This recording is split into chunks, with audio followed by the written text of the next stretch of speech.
big face that's floating. I told Katie to imagine if it's some part of the ship and a whole bunch of fucking passengers made a makeshift like raft, and they're like just been stranded at fucking sea, floating, and you're gonna fucking find, you know, like 50 people dead with like 2 survivors, and these survived off eating the fucking people.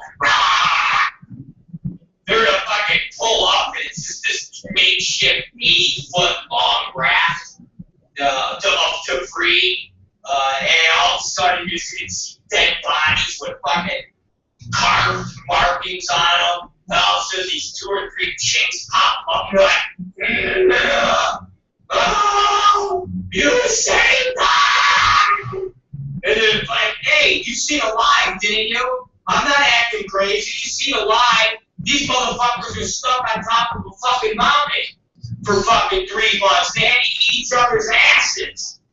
They had to eat each other's asses to stay alive. So please, 14 days, and Katie Summers goes, well, what did they drink? And I go, well, bottled water? You don't think anybody had some fucking bottled water? There couldn't be a fucking bottled water on the plane? I get on an airplane, I bring fucking bottled water, Gator, I bring my fucking, I bring I bring a refrigerator full of shit. I get a carry-on bag that's got bags of chips, fucking Runts, Nerds, fucking half a liter of Diet Coke, fucking water. Trust me, if there's any survivors and they made a raft, some motherfucker's got his bag strapped around his neck. You don't think if that plane went down, you'd have your fucking bag? We're going into the water. We're going to try to land in the water. I have my motherfucking bag, like, alright, I got my fucking water, I got a fucking People magazine, then I got my Walkman. Alright, here we go, Walkman, put on so old. I got my iPod, I got that shit around my neck, and all of a sudden that water comes in, I'm like, I'm alive, I got my bag, let's rock that shit. I'm out in the fucking ocean, I'm seeing rats, I'm getting on shit. After the 3rd day, people are like, I'm thirsty, get the fuck out of here. It's my fucking water. Can I get a cracker? Yeah, here's your fucking cracker. Get the fuck out of here. The motherfucker's little June piano. I have a cracker. I haven't eaten in 3 days. Well, guess what, asshole? You're not going to eat for another 5 days. All I got is enough food for me and my girlfriend. See my girlfriend here? Katie's like, that's me. Yeah, that's all we got. And my dick, the protein that comes out of my jizz is keeping her going. Yeah, that way I don't have to eat as much of his food. Exactly. Thank you. Now, fuck off. Get on your own fucking raft, asshole. Are you kidding me? Fuck off. Fuck off. Why couldn't it happen? Literally, I looked at Katie Summers last night. She's like, nah. I go, bullshit. I had my bottled water. Trust me. I'd be sipping on this fucking shit.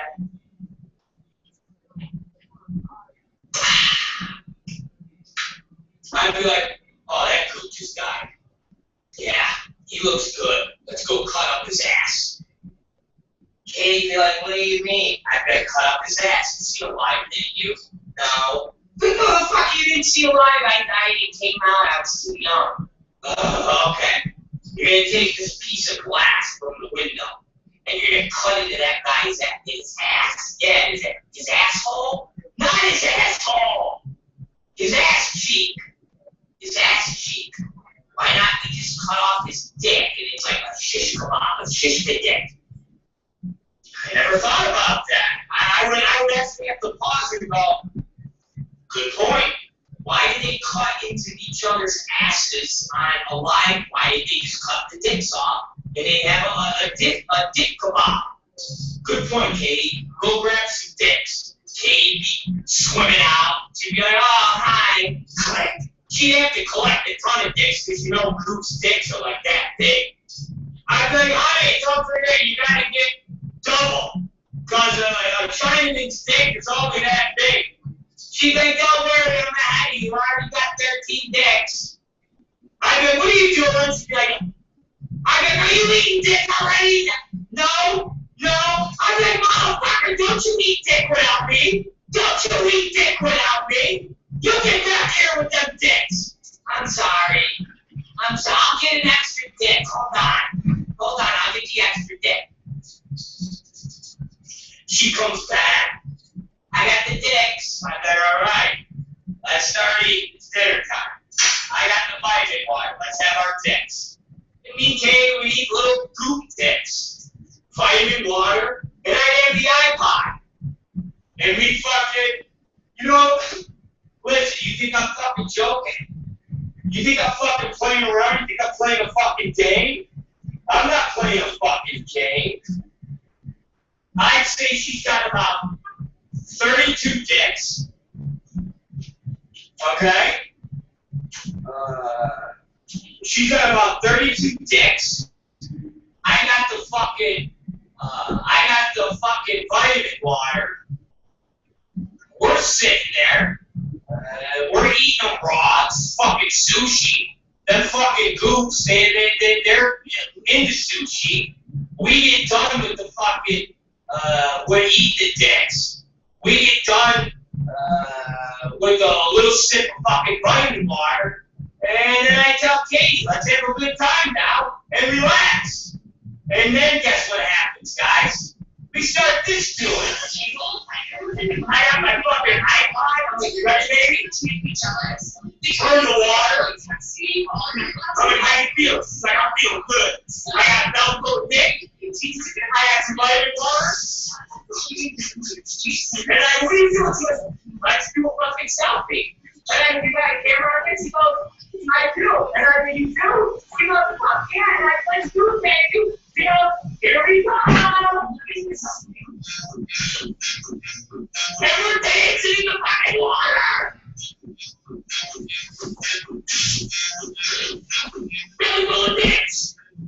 And vitamin water.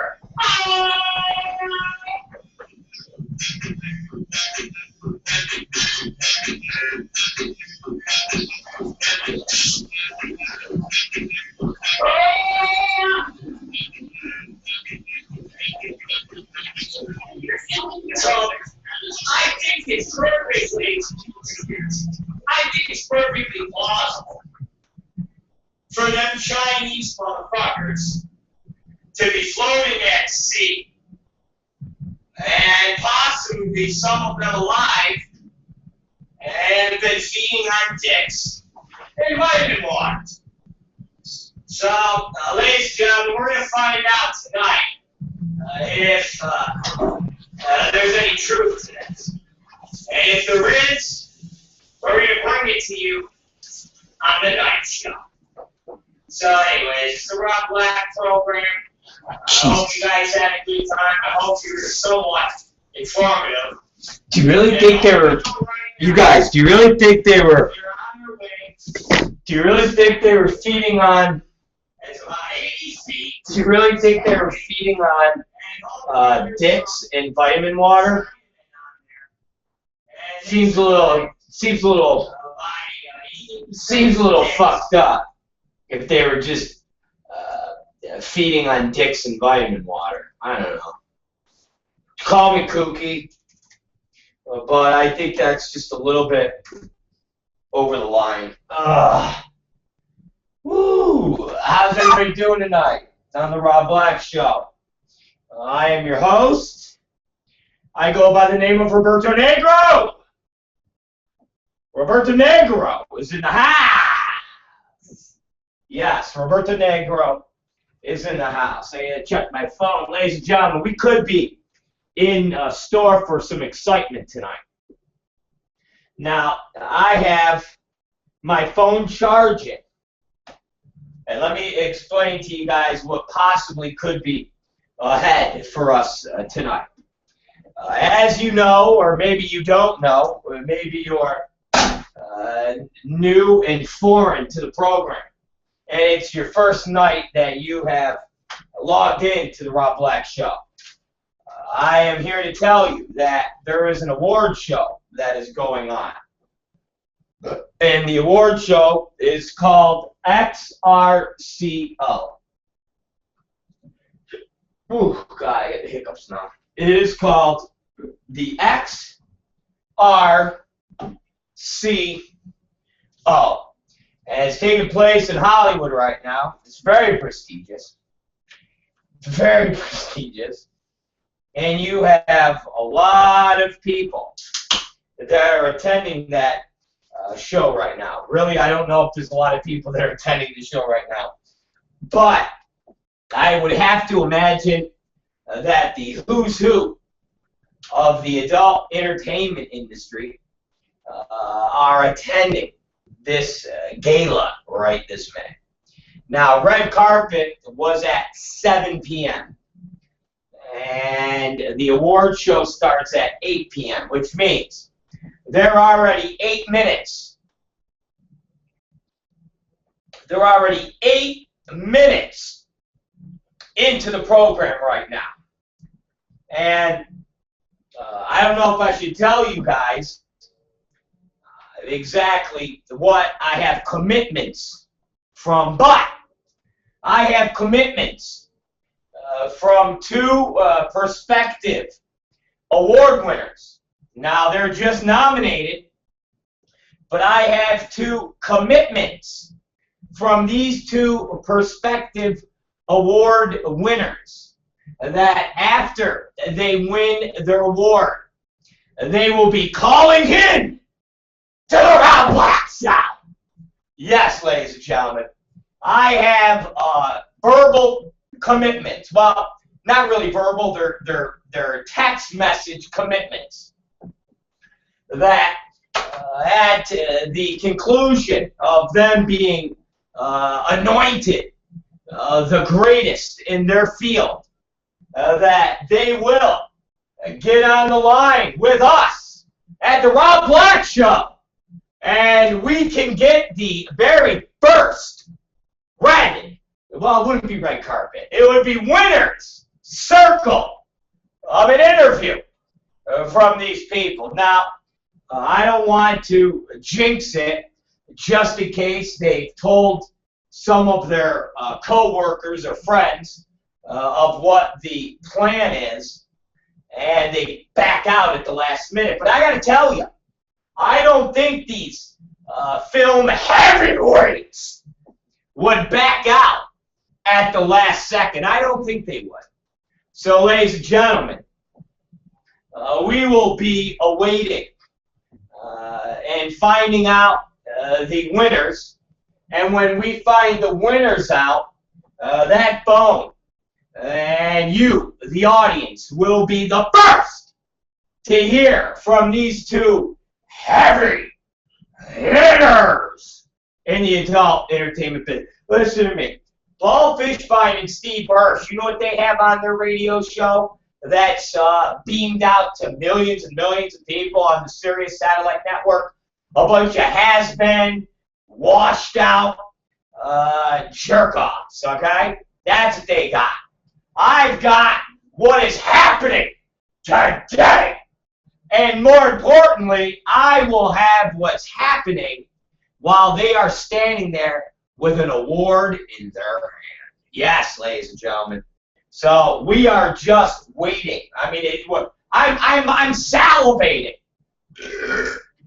I am salivating from the anticipation and the excitement, okay, that we could be experiencing. Wouldn't it suck if both these guys don't win? Oh, yeah.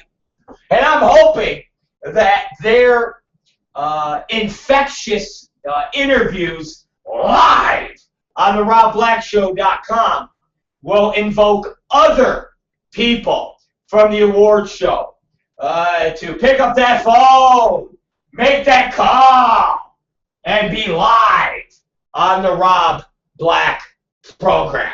So we'll see what happens. But I want to refresh everybody's brains, okay? And I'm not going to go through the whole goddamn list because it's quite a long list, and a lot of these people we don't really give a fuck about. Hey, honestly, they're not calling in, so we don't really care, okay? We don't really care about some of these people. Whether they win, they lose, or they fucking get hit by a fucking car. We don't care.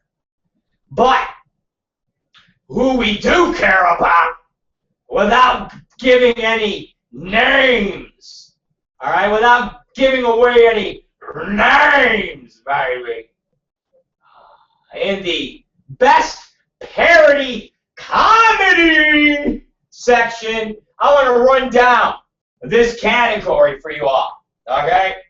This category is a huge category. And let me name off a couple of the nominees, and then let me give you my prediction. In the best parody comedy, you have Clerks, XXX, a porn parody, Vivid Entertainment. No fucking way. You got Justin Bieber Fever, Devil's Films. Shit. You got This Ain't Star Trek 3, which is Hustler. You got Walking Dead, which is a hardcore parody from Burning Angel. That's 2 fucking loads. Which leaves you, ladies and gentlemen, with 3 epics. One epic, not South Park, a XXX parody starring none other than Katie Summers. Yeah, baby. Then what you have is Love Boat, XXX. And that is not starring Katie Summers, but it's by the ex-Playboys. And then you have last, but not least, because I think hands down, it will be the winner. And that is Grease, a XXX, say it again, X parody by Adam and Eve Pictures, and of course, helmed by the great director Will Ryder. Now, should the movie that I think will win happens to win, we just might get graced with that director live on the air here at the RobBlackShow.com. Now, we're not going to hype it too much until it happens, but there's a lot of variables that happen. First, the movie's got to win it. Secondly, this person's got to get to a quiet place. Third, they've got to pick up the phone. Fourth, they got to make the call. And fifth, they got to have the balls to come on here live on the RobBlackShow.com. So, if all of those things work out in the grand scheme of things, ladies and gentlemen, we're going to have an interview with one of the biggest directors in adult films today. And now let's move on. All right, let's move on. Then we hit in another category, ladies and gentlemen. We hit another category. All right? And let me tell you about this category. All right? Let me tell you about this category. Best Parody Comic. Now, ladies and gentlemen, hands down, you have 1, 2, 3, 4, 5 comic parodies that are in this category, and out of the 5, all but one of them are exceptionally awesome and helmed by a director's director, a man's man, and that's Axel Braun. So, ladies and gentlemen, take your pick of what will be the best parody comic, because it will not be The Adventures of Hawkman and Hawkgirl. Oh, no. Contraire mon frère. It's going to be Iron Man, XXX, Man of Steel, XXX, Thor, XXX, or Wolverine, XXX.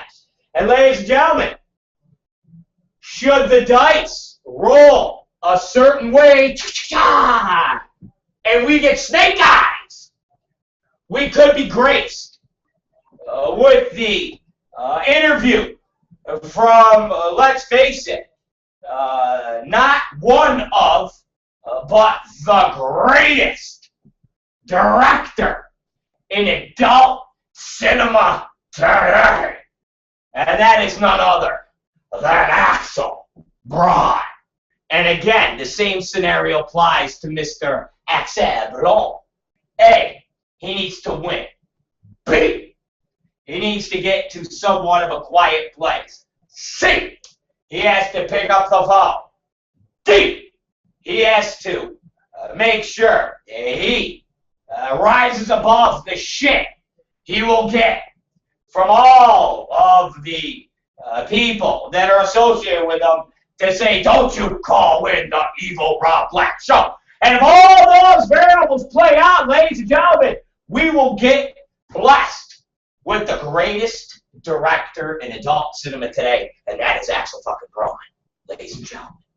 So we're going to wait with bated breath as if we're a great white shark going through the ocean, looking for chum, looking for seals, looking for human flesh. So, we're waiting and standing by. It's 8:18. God damn it, get the award show going! We got a show here! And then, ladies and gentlemen, best Gonzo movie? Who gives a fuck? None of those people are going to talk to us. So we'll move on. Although, listen to me. Go to adultfyi.com. Go to adultfyi.com. When you go to adultfyi.com, you will see the predictions that are made. Normally we have a new story, but I said, don't you dare put up a new story.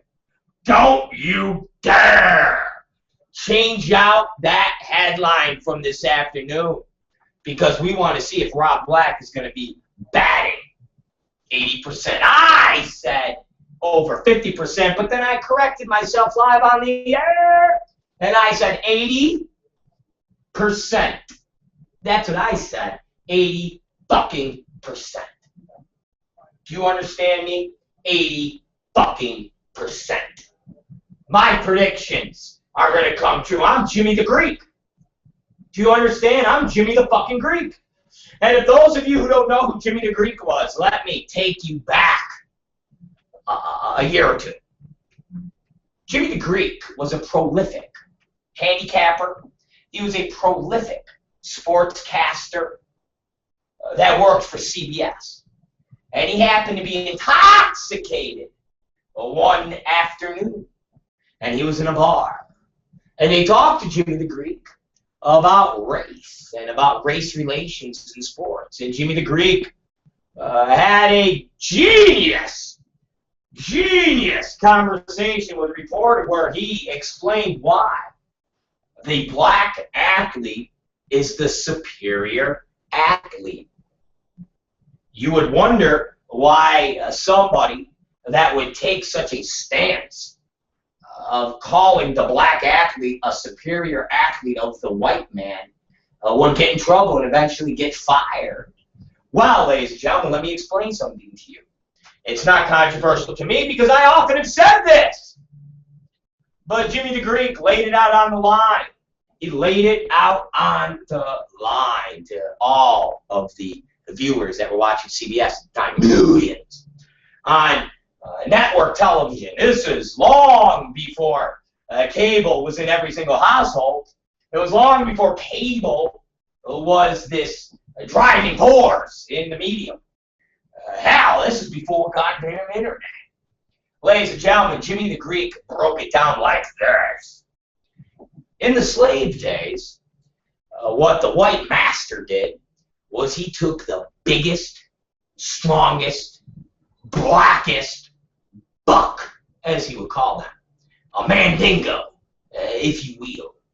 And he took this mandingo, a 6'5" hulking individual that was as black as night, where in the middle of the night to see him, you needed him to open his eyes and smile.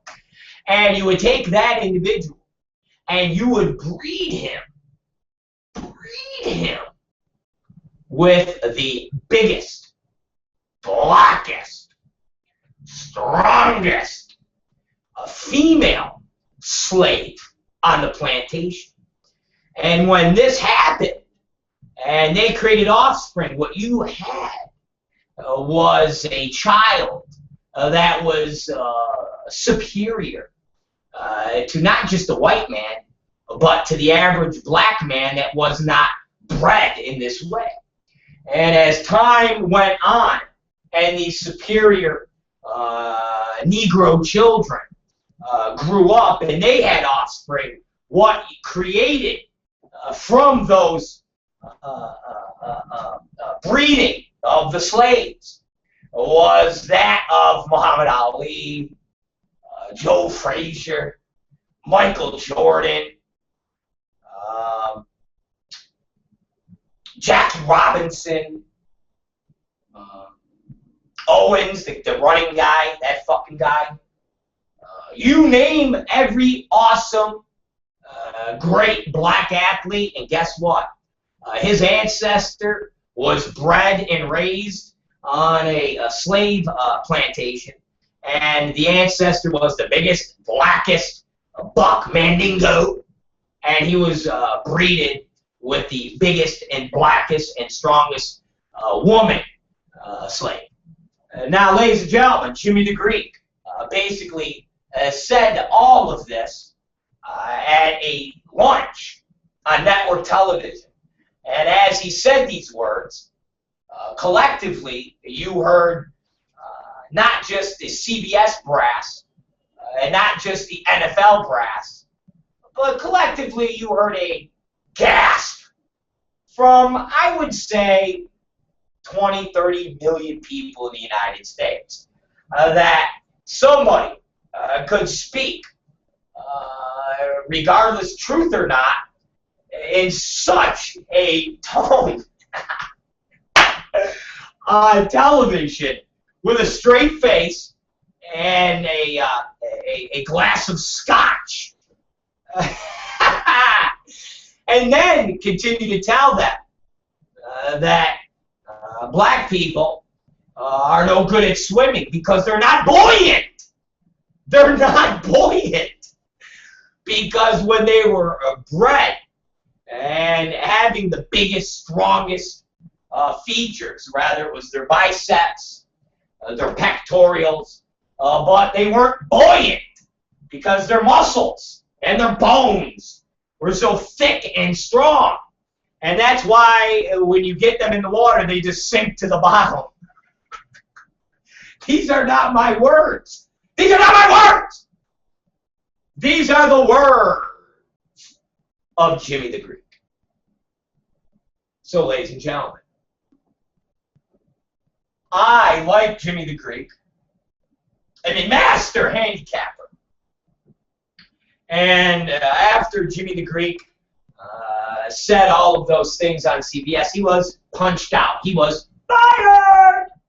And basically vanished into obscurity, where he eventually died lonely, pathetic, and disgraced. But the motherfucker could pick a game. He could pick a game.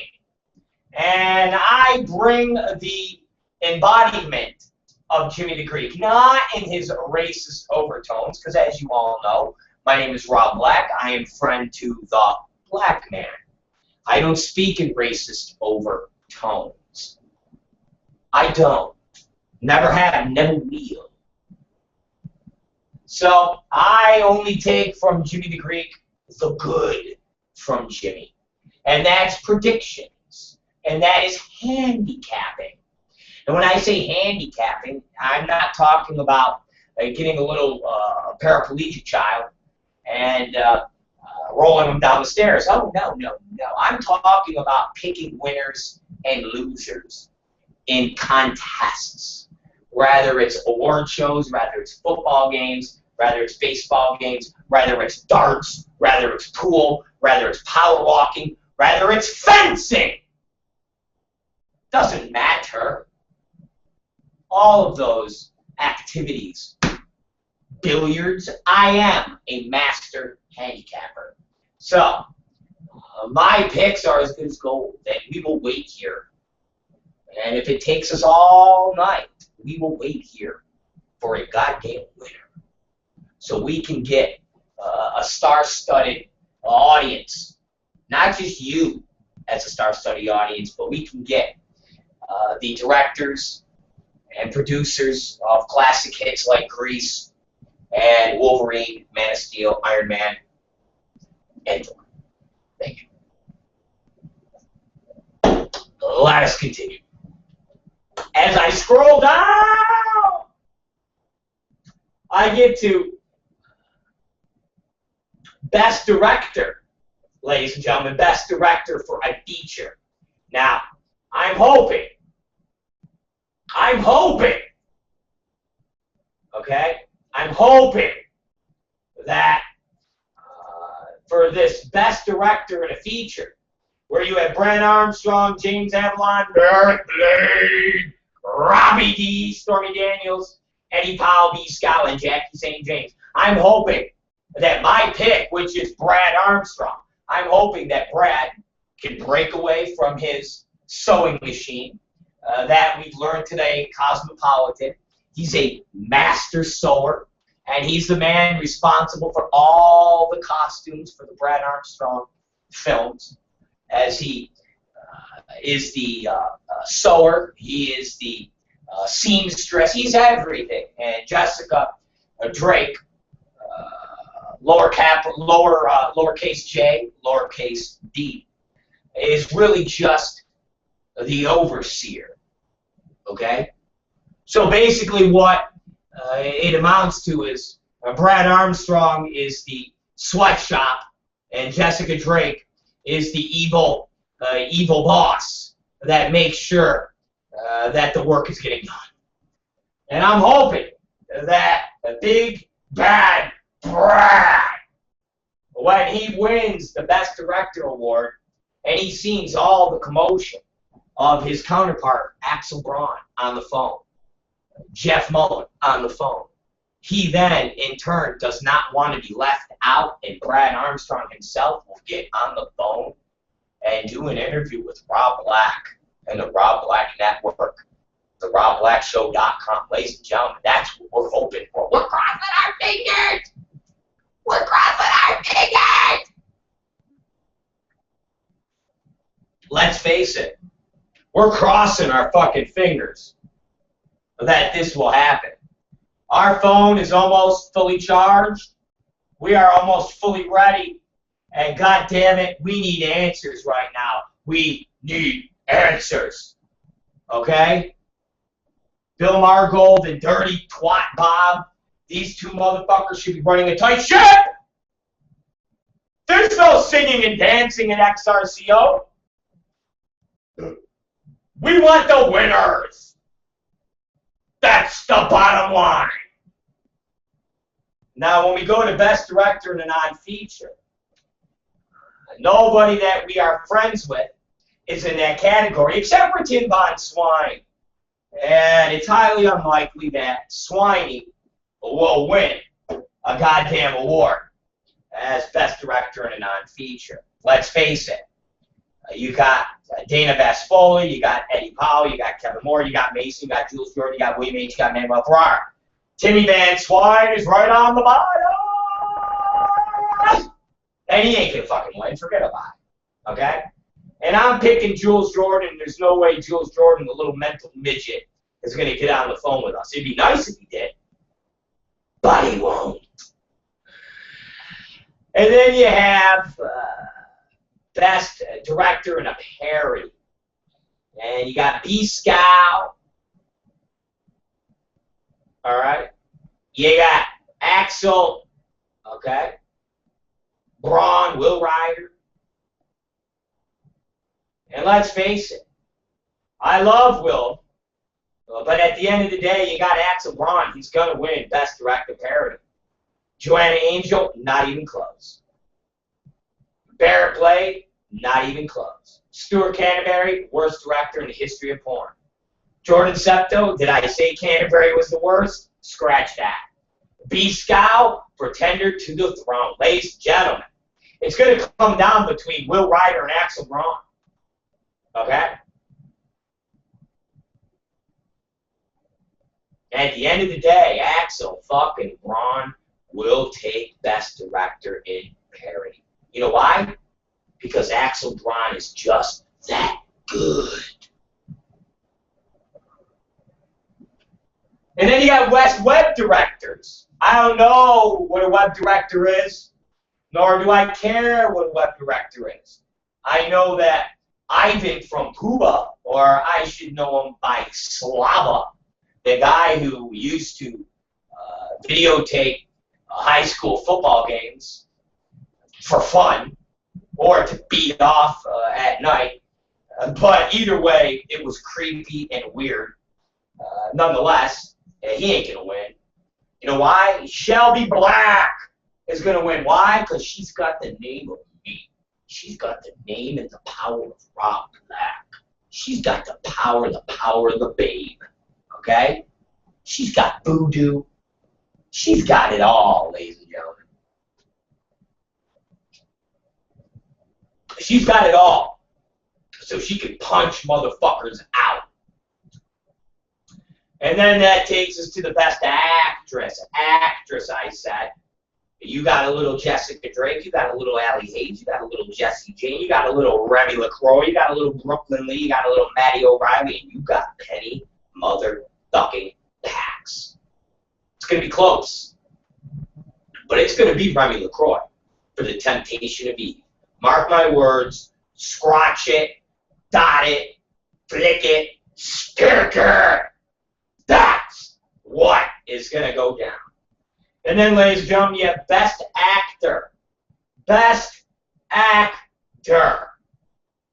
You got a whole bunch of people that aren't even close to the caliber of Bloody Dick Xander Corbus from Last Temptation of Eve. Oh, no. Temptation of Eve will see Xander Bloody Dick Corbus take the word. It won't be Richie Cal fucking Hoon. It ain't going to be Ryan Driller. Definitely not going to be Tommy Pistol. Stephen St. Croix, no way. Evan Stone, time is long gone, baby. And Mark Davis, just the fact that he's still alive, I would possibly give him something. But let's face it, Mark Davis was 2000s. Okay, early 2000. We're 2014. Mark Davis hasn't been relevant since, well, people watch Cinemax on cable, for Christ's sake. So, hey, it goes to Xander Corbus. Now, I know Xander's not going to talk to us. For a matter of fact, he wanted to beat us up.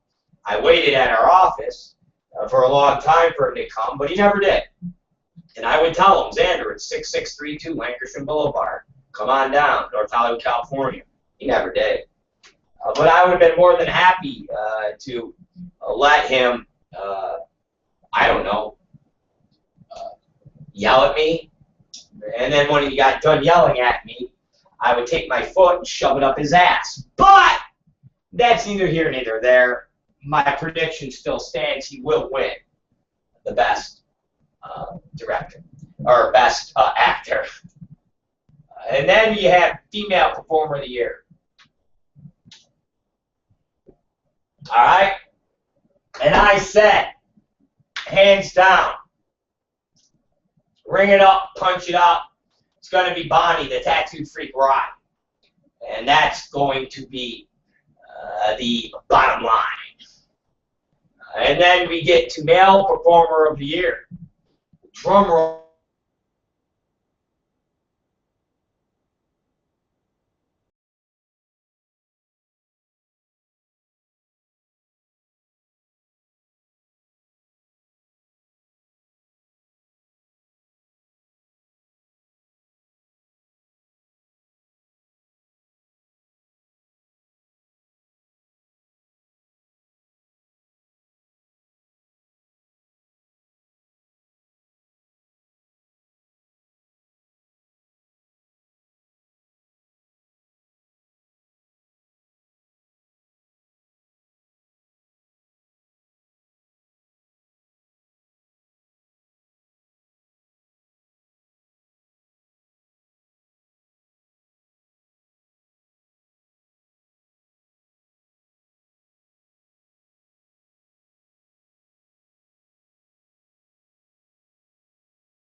fucking winners by now. Seriously, I would think we'd have some fucking winners by now. You got no fucking winners right now? We got no fucking winners right now. How is it that nobody is winning right now? How is it that my crack team of investigators have no winners yet? Seriously, it's fucking 8:41. The fucking award show has been going on for 41 minutes. There's no winners, not even best fucking flatulence. What the fuck is this? Nothing. Nobody, nothing. Not even the cream dream. Not even the fucking cream dream. Don't even have a winner on the fucking cream dream, for Christ's sakes. Not even a winner on the orgasmic analyst. And not a winner on the milk for the fucking year. Oh, not even a winner on milk for the year? What the fuck? How about comeback of the year? No? Nothing? How about a Hall of Fame inductee? Nothing? You got balls? Really? You guys gave me balls? The fuck is this? Balls! I can't believe you guys are giving me balls! That's fucked up, man. You know, we're sitting here, and we're bringing the world important information, and we're getting nothing. You guys are very, very upsetting to me. Very upsetting.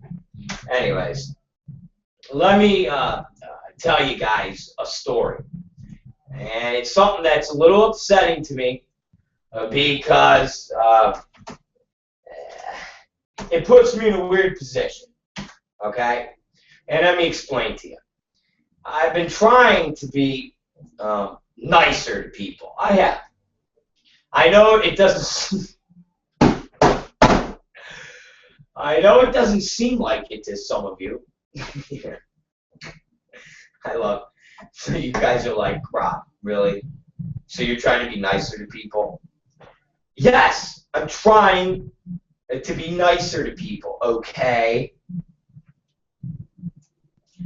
Trying to be nicer to people. And let me explain. Now I'm looking at a press release that says Kelly Shibari named a Fanny Awards Fatty Fat Performer of the Year. The accolade dubbed a whole lot of love.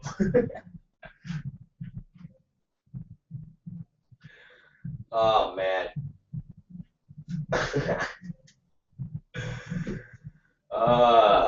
Man. This is too funny. Alright, so listen. And Shibari adds, to gain enough votes from my fans for 2 years in a row and to earn the BBW Performer of the Year again is really amazing. I am extremely humbled, thrilled, and eager to bring them 2 brand new projects this year as my personal thank you. Look forward to continuing to connect with everyone online. Let's face it, she's extremely humbled and thrilled and eager to bring the fans 2 new projects. And she's happy she gained enough votes from her fans for 2 years in a row. And she got those votes like she gets ham.